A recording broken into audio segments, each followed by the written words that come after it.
Hi. Ngizochaza le trade le-win le ngiyithathile namhlanje.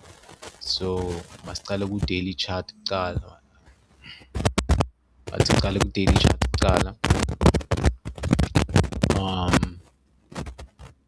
Naye la yabona, so kube ne-reversal candle signature to the upside and then the body close above.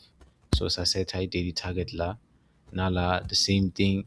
Mara la actually being equal the same thing because i-body close below and above the previous day's candle. So i-price la be mixed nyana mara because i-euro beyi-clear besikhona ukubona ukuthi most likely nayo i-GBP izoya phezulu. So ngayenzani ngaya ku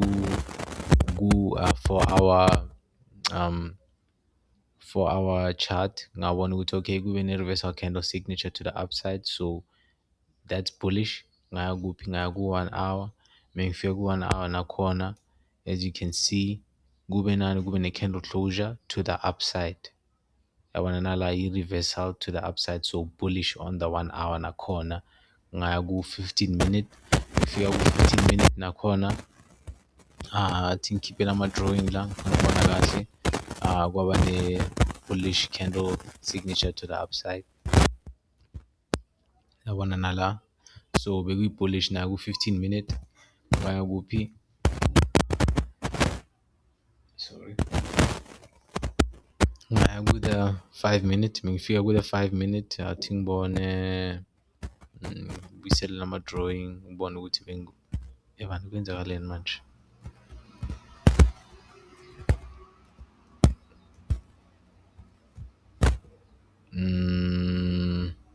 Okay, yeah. So ngafika la ngabona okay nayo reversal. I think beyila, yeah, wabona ukuthi kune reversal candle signature to the upside. Yeah, I think better drawing one. Yeah, yabona, to the upside, yabona reversal. Ngisho nala ku GBP USD is almost the same case. Athi sibone what time is it? 9:40 ish.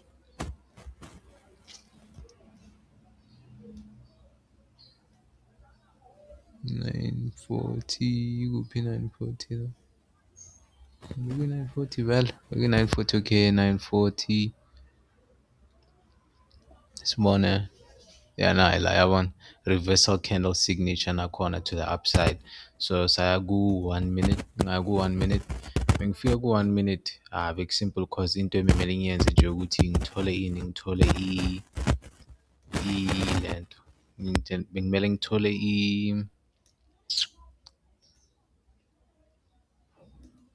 sorry. Bekumele ngithole lento, yeah. Yabona order block in line with bullish bias, yabona.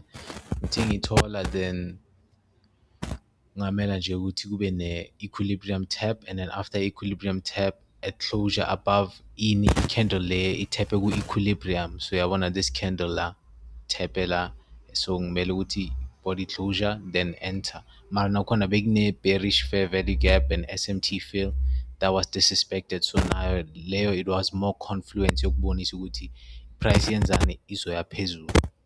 So yeah, that was it trade. Ngiyabonga isikhathi sakho sokubheka le video. Sharp.